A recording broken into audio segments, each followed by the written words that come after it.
just coming to the end of another install. So this is quite an interesting one. Tried a new technique here. This is an idea I've copied off of the Viessmann sub-mounting kit, where they link the two sides of a plate heat exchanger. So here I've got the boiler here. I've got the boiler set up as a 2-pipe with hot water heating downstream of the boiler. I think it's low loss header, but it's actually a plate. And but rather than having two filling loops and two filling systems and have them completely separate, what I've done is I've combined the neutral points. So I've used the return point here that's close to the inlet of the pump, which is also the connection point for the expansion vessel. Actually, I'll say that, but I haven't checked it. But I'm pretty certain the expansion vessel will be in the centre of the pump as normal on most of these boilers. And that's connected to our neutral point on the other side. And so there's no pressure change across those systems when the systems are running, so there could be no flow, not that there should be, no matter where they're connected on a single pipe. So it's sharing. We can top up the system for the original place in the system, and the system pressure and the boiler pressure will be the same, and they'll share the expansion vessels, and both those expansion vessels in effect are connected as close as possible to their point of joining the system. Now this plate heat exchanger from UK Plate Heat Exchangers, very pleased with them. I've got the boiler at the moment knocking its little socks off, and I don't know if you can see that, we've got quite a bit of shadow going on behind me. I'll get it through. So we've got heat generator 66, the radiator flow temperature, which is the common flow temperature, 61. So we've got an uplift there of 6 degrees, and that's running at 32 kilowatts at the moment. It's 99.9% modulation. So the UK Plate Heat Exchangers, the spec I gave them was asking for a log mean temperature difference of 5. There's not quite log mean temperature difference we're looking at there, but the result I'm expecting from a log mean temperature difference of 5 is actually a 5-degree difference. And we just come back to it and it's exactly 5 degrees. And that was specified at 32 kilowatts, so well done to them. That's absolute perfection as far as I'm concerned. Now you can see there underfloor heating temperature 63 degrees. Now that's obviously because I'm doing some tests and some fiddling. I don't really want 63 degrees going into my underfloor, but the underfloor has been off for a little while, and that's absorbing 32 kilowatts of energy with a 62 degree flow into it, and that's reheating from cold. But let's get out of here and we'll turn that off because it's been doing it long enough for me to run that test. So heating, underfloor heating curve. We're going to go down.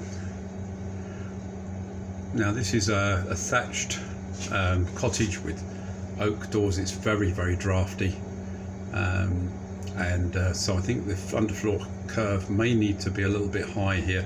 I think I'm going to set for 1, which is probably a little bit too high, but I'm going to go for that to begin with. Actually, I've just done that wrong.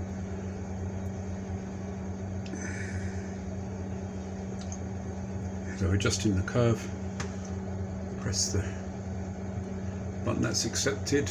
Room temperature, and we'll turn this back down to something a bit more reasonable. 21.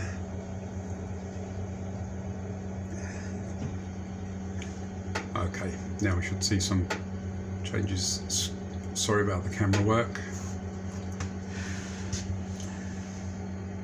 So while we're waiting for that to balance itself up, we're going to have a look at the other side of the system. Now this is a little bit strange, this system, but the plate heat exchanger is at the boiler end and the expansion vessel, and actually my pumps are over here, so there's a reasonable stretch of pipe work which is under negative pressure from this end, running under this floor until we come up to these pumps. But we wanted to mount the pumps on a solid wall as much as possible to reduce the amount of vibration noise. That's actually a stud wall at the back there, and stud walls have a habit of acting like a guitar box and amplifying noise. And so here we are, we've got a standard Viessmann mixer, and we've got a pump here. Now, unusual for me, but we've used zone valves, And the reason for this is there's some additions to the cottage, and he wants to have some kind of control of a second circuit of radiators. They only use one half of the house, and he doesn't want to heat the radiators on the other side of the house all the time if he does at a lower temperature. And so he's going to put the rooms there, and it's not plumbed in at the moment, so it's got one, the lower motorised valve here will run the radiators in one side of the house on the top floor, underfloor and the bottom floor, and the top valve here will do the radiators on the side of the house in which the boilers, the owner sleeps in. And there's two underfloor heating manifolds heating the two sides of the house downstairs, which are done from the one mixing valve. And again there, if he finds he's got one side getting a little bit too warm, he'll add some room thermostats and some actuators to the manifolds later. But not right now. We're going to see if there's a difference, and if there isn't, he won't bother, and if there is, he will add those later.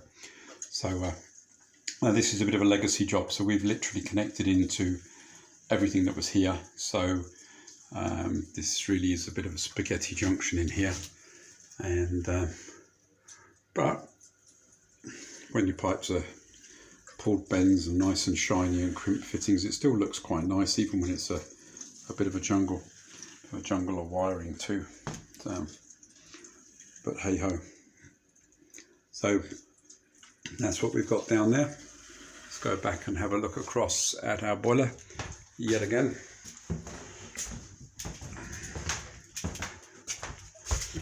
So boiler's quietened down. Obviously it's decided that it was running on a little bit too hot. See if I can get out of that shadow. So here we have a heat generator 49, underfloor heating. Now the underfloor heating flow temperature is probably going to be considerably lower than 38 required. So at the moment everything's backed off. It's got to let everything cool down. When it gets down to a suitably low temperature for underfloor, the boiler will fire up.